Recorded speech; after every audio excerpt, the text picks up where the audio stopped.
كما صليت على إبراهيم وعلى آل إبراهيم إنك حميد مجيد اللهم بارك على محمد وعلى آل محمد كما باركت على إبراهيم وعلى آل إبراهيم إنك حميد مجيد رب زدني علما رب زدني علما رب زدني علما رب اشرح لي صدري ويسر لي أمري واحلل عقدة من لساني يفقهوا قولي.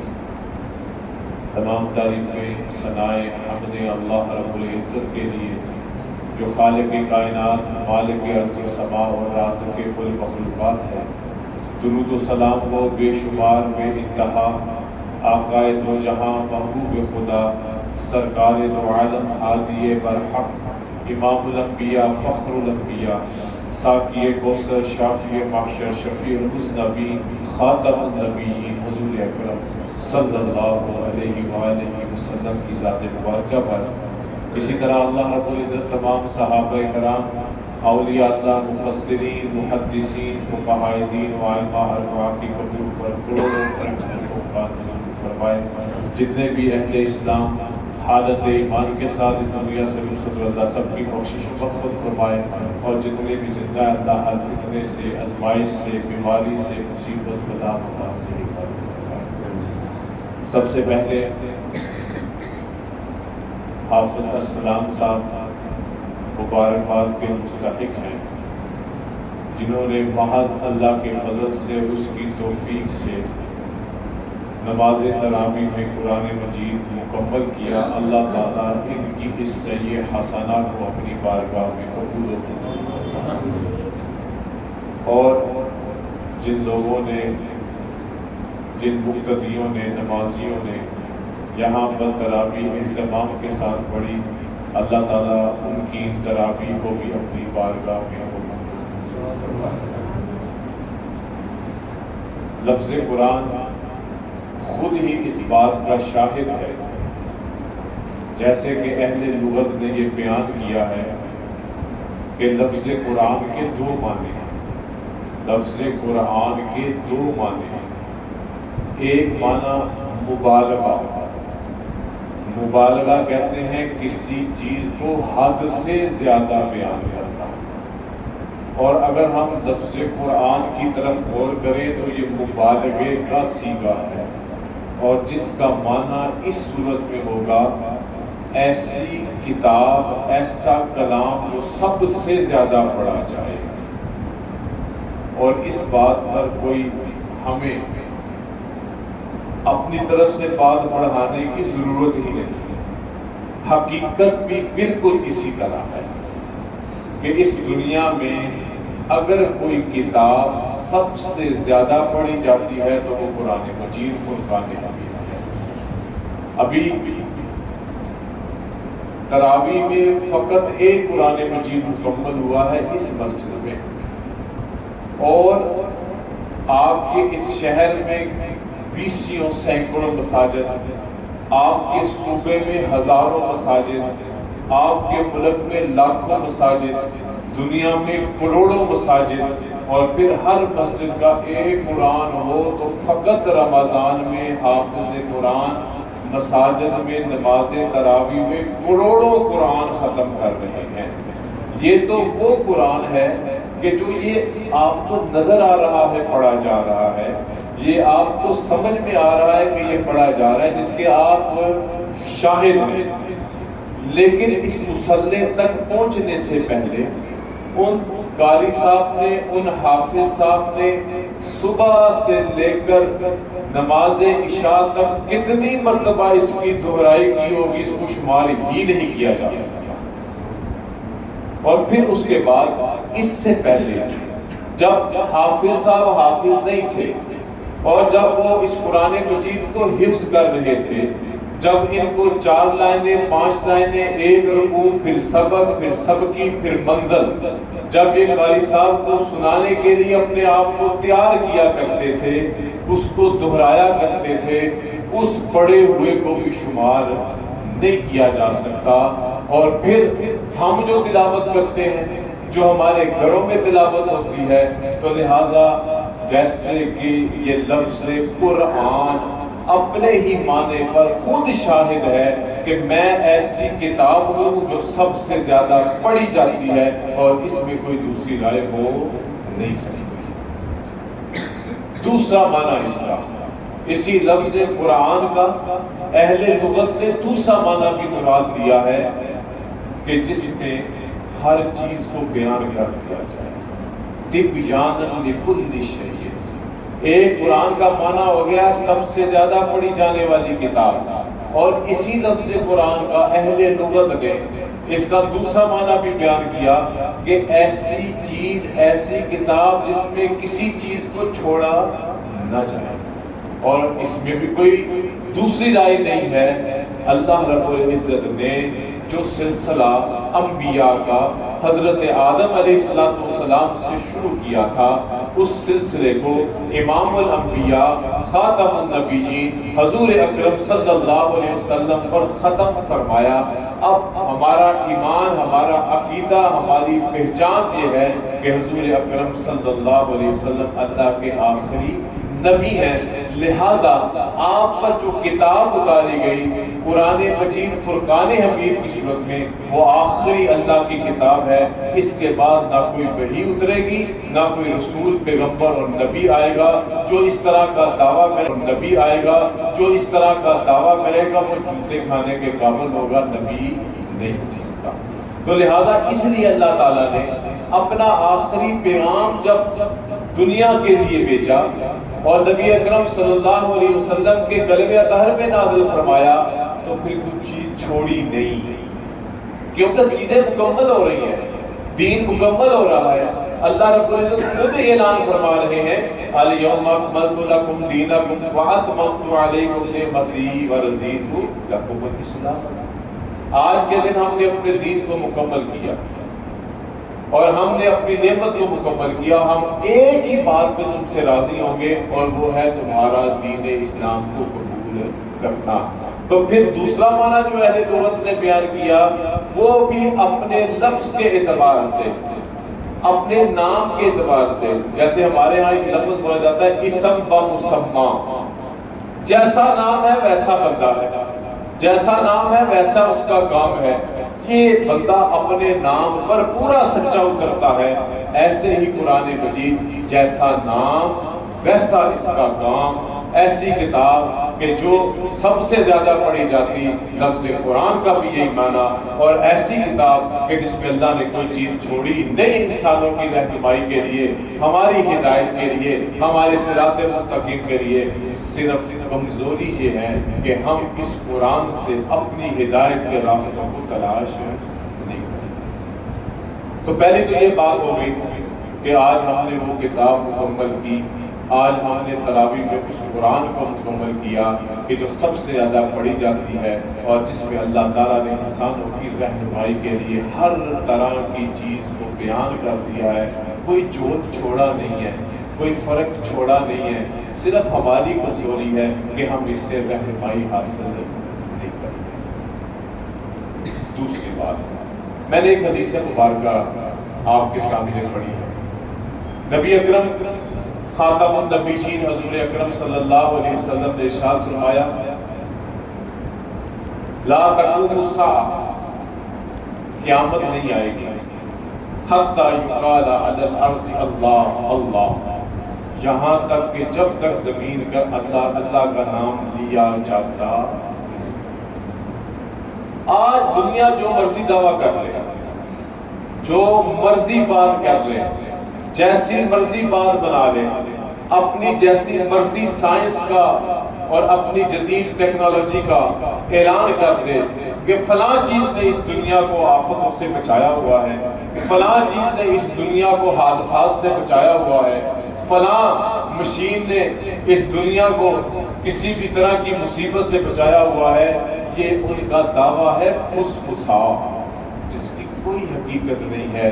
باوجود اتنی ٹیکنالوجی کے پھر بھی زلزلے آتے ہیں تو انسان بے بس ہوتا ہے، جب سیلاب آتے ہیں تو انسان تو ایک معمولی چیز ہے، بڑے بڑی عمارتیں ایسے خس و خاشاک کی طرح بہتی ہوئی نظر آتی ہیں اور اس وقت انسان کی بے بسی نظر آتی ہے۔ اور جب بیماریاں آتی ہیں تو پھر بندے کو سمجھ نہیں آتا. ابھی ہم نے 2 سال پہلے جس بیماری سے وبا سے ہم نے دیکھا, سمجھ نہیں آتی تھی ہمارے ساتھ ہو کیا رہا ہے. تو پھر بے بسی کا ایک عالم ہوتا ہے. تو پھر انسان کی ساری عقل, انسان کی ساری دماغ, انسان کی ساری اپنی وہ جو تعلیم ہے وہ تری کی تری رہ جاتی ہے. ہمیں جو بات سمجھ میں آتی ہے وہ ہمیں سمجھ آتی ہے حضور اکرم صلی اللہ علیہ وآلہ وسلم کے فرمان سے, لا تقوم الساعة حتى يقال على الارض اللہ اللہ. کوئی آفت نہیں آئے گی, کوئی مصیبت نہیں آئے گی, کوئی تباہی نہیں آئے گی جب تک اس زمین پر اللہ کا نام لیا جاتا ہے. وہ اللہ کا نام کیسے لیا جائے گا؟ اس کی کیا صورتیں ہو سکتی ہیں؟ ایک تو اللہ کا ذکر ہے, جیسے کہ کلمہ طیبہ کا ذکر ہو سکتا ہے, لا الہ الا اللہ کا. جب تک اس زمین پر عقیدہ توحید کے ماننے والے, عقیدہ توحید کے پروانے اس دنیا میں موجود ہے, اللہ رب العزت اس دنیا کے نظام کو نیست و نابود نہیں کرتا. جب تک اس دنیا میں اللہ کا نظام قائم رہے گا, اللہ تعالیٰ اس نظام کو بھی ختم نہیں فرمائیں گے.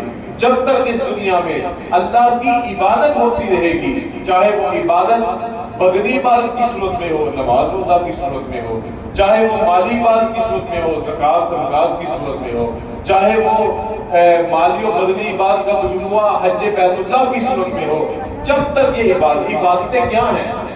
یہ اللہ کا نام بلند کرنا. اقیم الصلاۃ لذکری, نماز قائم کرو میرے ذکر کے لیے. روزہ کیا ہے؟ اللہ کی رضا کے لیے دن پر بھوکا رہنا ہے. زکوٰۃ کیا ہے؟ باوجود دل میں مال کی محبت لیکن اللہ کا حکم کہ سال گزرنے کے بعد 2.5% دینا ہے. حج بیت اللہ کیا ہے؟ وہ 2 سفید چادریں پہنی ہوئی ہیں, دیوانہ وار ایک مسلمان حاجی ادھر سے ادھر, ادھر سے ادھر سارا بھاگ رہا ہے. اور کیا ایام معدودات وہ جو دن ہے جو حج بیت اللہ کے, اس میں اللہ کی عبادت کرنا, اللہ کا نام بلند کرنا. جب تک یہ سارا نظام قائم رہے گا, جب تک زمین پر قانون الہی چلتا رہے گا, جب تک اللہ کے احکامات پہ عمل ہوتا رہے گا, لا تقوم الساعہ, اس وقت تک قیامت. اسی کی ایک صورت قرآن مجید کی تلاوت ہے. قرآن مجید کی تلاوت کیا ہے؟ اللہ کا کلام ہے. قرآن مجید کی تلاوت کیا ہے؟ اللہ کی کتاب ہے. قرآن مجید کی تلاوت کیا ہے؟ اللہ کے احکامات ہے. قرآن مجید یہ اللہ کا ذکر, قرآن مجید کی تلاوت, یہ عبادات کا نظام, یہ اللہ کی محفلیں, یہ اللہ اور اللہ کے رسول کے تذکرے کہاں پہ ہوتے ہیں؟ کہاں پہ زیادہ ہوتا ہے؟ کون سی جگہ اس کے مراکز ہیں؟ اور ان مراکز نے کس طرح سے اپنی ڈیوٹی, اپنی ذمہ داری سنبھالی ہوئی ہے؟ کیا وہ مراکز یہ بازار ہے؟ جواب ملتا ہے نہیں. اللہ کے نبی صلی اللہ علیہ وسلم نے ہمیں جواب دیا, ابغض البلاد الی اللہ مساجد اسواق. اگر شہروں میں کوئی سب سے ناپسندیدہ جگہ ہے تو وہ بازار ہے. وہاں پہ آپ کے سامنے اونچ نیچ چلتی ہے, زبان کا ہیر پھیر چلتا ہے, ناپ تول میں کمی بیشی چلتی ہے, ملاوٹ چلتی ہے, جھوٹ چلتا ہے, قسمیں اٹھائی جاتی ہیں. ضرورت ہماری ساری چیزیں ہیں, لیکن ہم نے ان بازاروں کو خود ہی اپنے اعمال سے پراگندہ کر دیا ہے. اور نبی علیہ السلام نے فرمایا ابغض البلاد الی اللہ مساجد. کیا اللہ کا ذکر سب سے زیادہ کالج اور یونیورسٹیوں میں ہوتا ہے؟ وہ تو 40 منٹ کا ایک لیکچر ہوتا ہے بس, وہ بھی 50 نمبر کے لیے ہوتا ہے, وہ بھی 100 نمبر کے لیے ہوتا ہے. وہ بھی ماسٹر جی اور پروفیسر صاحب اپنی ڈیوٹی نبھاتے ہیں, اور اللہ معاف کرے ہم تو خود ان مناظر کو دیکھتے ہیں. وہی اسلامیات کی کتاب ہوتی ہے, وہیں پہ ٹیسٹ ہو رہا ہوتا ہے, اور اسی کتاب کو اپنی کرسی کے نیچے رکھ کے نقل لگ رہی ہے. اسی کتاب کے ساتھ بد تہذیبی اور بے ادبی کا مظاہرہ ہو رہا ہوتا ہے. تو نہ سکول ہوئے, نہ کالج ہوئے, نہ یونیورسٹیز ہوئی, نہ بازار ہوئے, نہ اس طرح سے اللہ کا نام گھروں میں لیا جاتا ہے. لیا جاتا ہے ضرور, لیکن اتنی مقدار میں نہیں. تو پھر ہم جب توجہ کرتے ہیں، ہم دیکھتے ہیں، تو ہمیں نظر آتا ہے کہ جہاں پر اللہ کا ذکر اور اس کے در و دیوار اگر گواہ ہوتے ہیں تو وہ اللہ کی مساجد اور اللہ کے دین کے مراکز مدارس ہوتے ہیں۔ نبی علیہ السلام نے خود اس بات کی گواہی دی، قرآن نے گواہی دی۔ اللہ کے نبی فرماتے ہیں احب البلاد الی اللہ مساجد اللہ، اللہ کو اگر کوئی جگہ سب سے زیادہ پسندیدہ ہے شہروں میں، آبادیوں میں، تو وہ اللہ کی مساجد ہے۔ قرآن مجید کی آیت مبارکہ کا مفہوم ہے کہ یہ مساجد کیوں ہے؟ تاکہ یہاں پہ اللہ کا ذکر کیا جائے۔ اب آپ کی یہ چھوٹی سی مسجد ہے، یہاں پر سوائے چند گھنٹوں، وہ بھی چند گھنٹے شاید قاری صاحب نے کسی کو سزا نہ دی ہو کہ تم اکیلے بیٹھ کے پڑھ گئے، تم نے سبق یاد نہیں کہ 5 بندوں کو سزا ملی ہوگی، سوائے چند گھنٹوں کے آپ کی یہ مسجد اور آپ کا یہ مدرسہ ہر وقت اللہ اللہ اللہ کی صداؤں کو سنتا ہے، اس کا گواہ۔ شاید ہمارے گھروں میں ہمارے جو زندگی گزارنے کی اب روٹین بن چکی ہوئی ہے، اس میں کیا ہے؟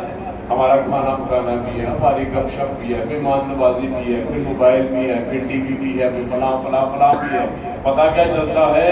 اگر کوئی گھر میں نمازی ہو بھی صحیح، جو نمازیں پڑھتا ہو خاتون خانہ میں سے، کوئی تلاوت کرتی بھی ہو خاتون خانہ میں سے، تو 24 گھنٹوں میں شاید یہ 2 گھنٹے بھی نہ بنے۔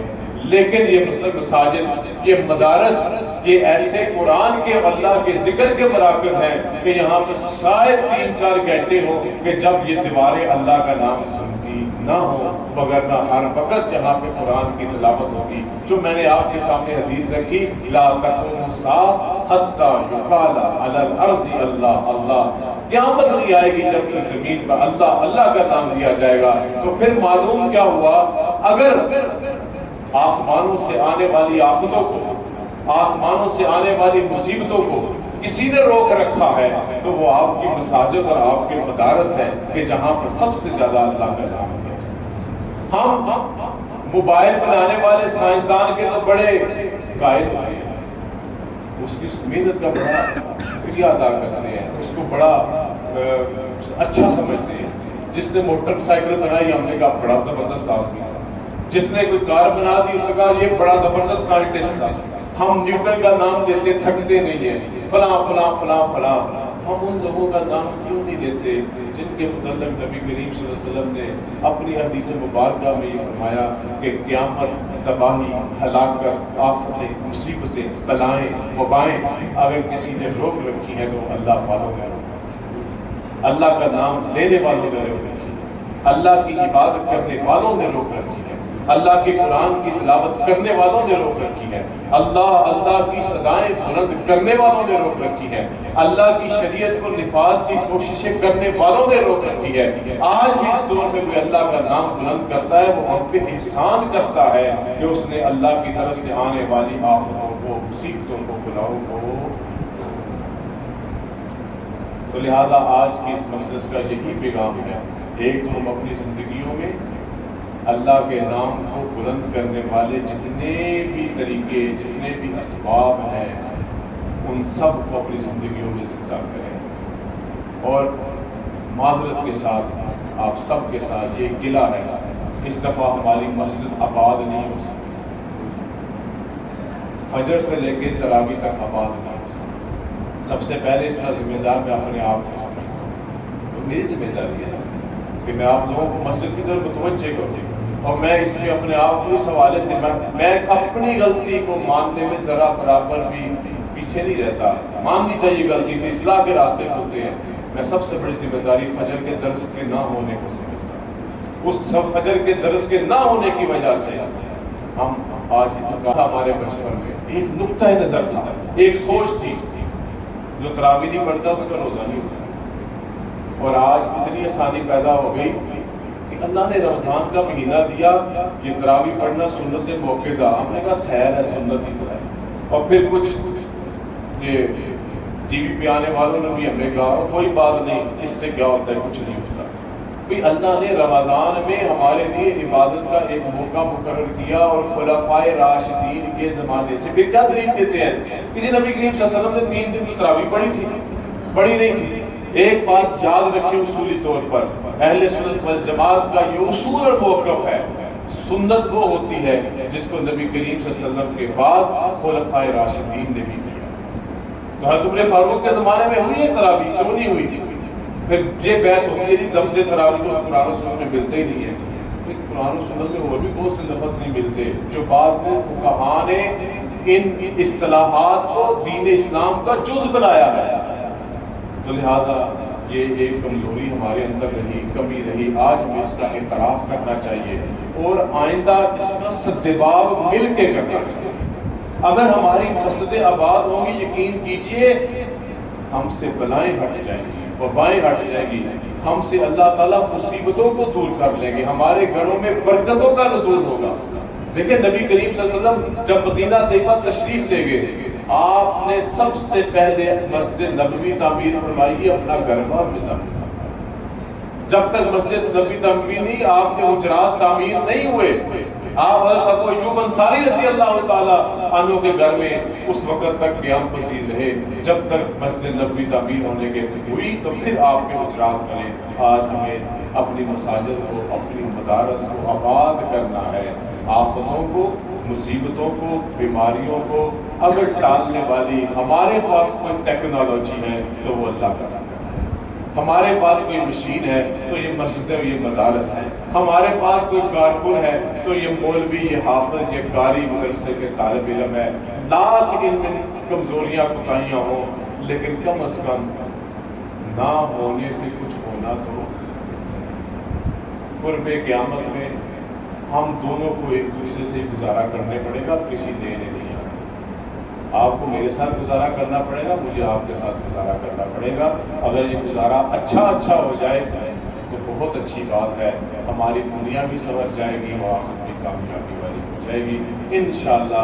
آئندہ رمضان جو ہم سے کوتاہیاں ہوئی، ہم ان کوتاہیوں کو دور کریں گے تاکہ ہماری مسجد آباد ہو، ہمارے مدارس آباد ہو، ہمارے اسلامی مراکز آباد ہوں۔ یہ آباد ہوں گے تو ہمارے دل آباد ہوں گے، جب ہمارے دل آباد ہوں گے تو ہمارے جسم، ہمارے اعضاء نیک اعمال کی طرف بڑھیں گے۔ جب ہم نیک اعمال کریں گے تو ہمارے گھروں میں، محلوں میں، معاشرے میں خیر و برکت کا نزول ہوگا۔ جب خیر و برکت کا نزول ہوگا تو پھر سارے ہنستے مسکراتے چہرے ہوں گے، اللہ بھی راضی ہوگا، اللہ کے رسول بھی راضی ہوں گے۔ اللہ تعالیٰ ہم سب کو نیک اعمال کرنے کی توفیق نصیب فرمائے، ہر طرح کی کمی کوتاہیوں کو اللہ تعالیٰ اس سے درگزر فرمائے۔ جو قرآن پڑھا گیا اللہ اس کو قبول فرمائے، جنہوں نے سنا اللہ کو اپنی بارگاہ میں اجر عظیم عطا فرمائے، اور جس نے اس مسجد کے لیے جو کوشش کی، ہمارے بڑوں میں سے، آپ کے بڑوں میں سے، آپ کے آباء و اجداد نے، میرے آباء و اجداد نے جو یہاں پر یہ سارا سلسلہ بنایا ہوا ہے، یہ آپ کی کوششیں ہیں، ہماری محنت ہے مل جل کے۔ اس کو اسی طرح آباد رکھیں، یہ آباد رہیں گے تو ہم آباد رہیں گے، ہم آباد رہیں گے تو ہمارے گھر بھی آباد رہیں گے۔ وآخر دعوانا الحمدللہ رب العالمین، والصلاة والسلام علی رسولہ الکریم۔ ربنا آتنا فی الدنیا حسنۃ وفی الآخرۃ حسنۃ وقنا عذاب النار۔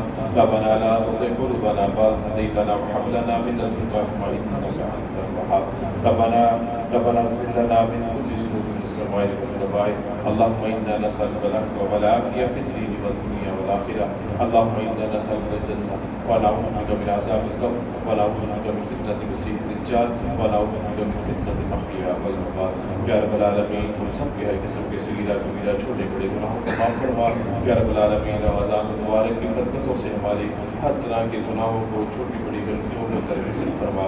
یا اللہ ہماری نالائکیوں کو، کوتاہیوں سے صرف نظر فرما۔ یا رب العالمین، تو ارحم الراحمین، ہم سب پہ رحم فرما۔ یا رب العالمین، تو غفور الرحیم ہے، ہم سب کے گناہوں کو معاف فرما۔ یا رب العالمین، تو توبہ کو قبول کرنے والا ہے، ہماری توبہ کو قبول فرما۔ یا رب العالمین، یا ارحم الراحمین، جتنے بھی مسلمان بیمار ہیں سب کو شفاء کاملہ عاجلہ نصیب فرما۔ جتنے بھی مسلمان فوت ہو چکے ہیں یا اللہ سب کی بخشش و مغفرت فرما۔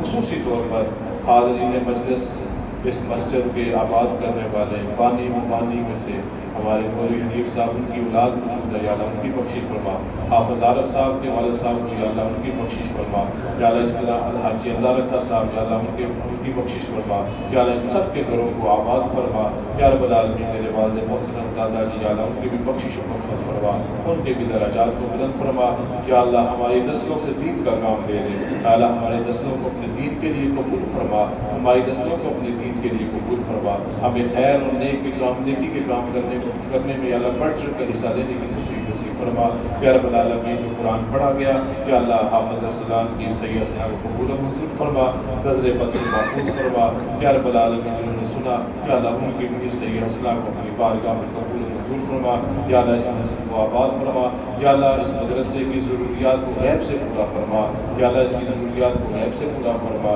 یا رب العالمین اس میں جو اساتذہ پڑھاتے ہیں جو طلبہ پڑھتے ہیں یا اللہ ان کے ساتھ بھی خیر و عافیت کا معاملہ فرما، جو اس مدرسے مسجد کے ساتھ تعاون کرتے ہیں یا اللہ ان کے ساتھ بھی خیر و عافیت کا معاملہ فرما، یا رب العالمین ملک پاکستان کی حفاظت فرما، اندرونی بیرونی سازشوں سے محفوظ فرما۔